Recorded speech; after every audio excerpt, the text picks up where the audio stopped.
Mr. Skinny by Roger Hargривза.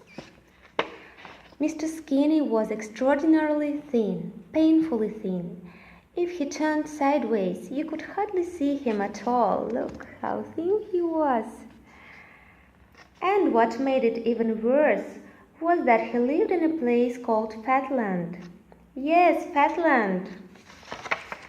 As you can very well imagine, everything and everybody in Fatland was as fat as could be. Not stout, fat.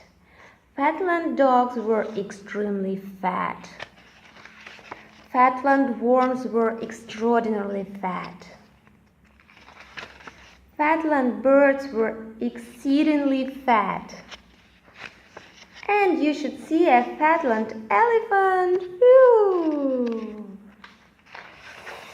And there, in the middle of all this fatness, lived Mr. Skinny, in the thinnest house you've ever seen.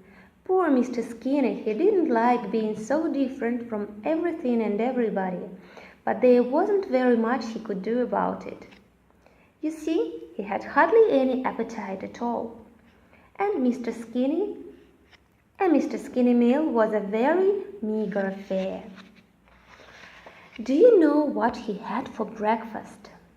1 cornflake, and for lunch 1 baked bean, and for tea nothing, and for supper the world's smallest sausage. Look.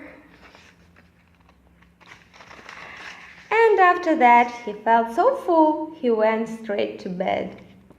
In his long thin bed, in his long thin bedroom, in his long thin house in Fatland. Oh, I do so wish I could do something about my appetite, he sighed to himself just before he went to sleep. I think he thought that I had better go and see the doctor about it. And he went to sleep.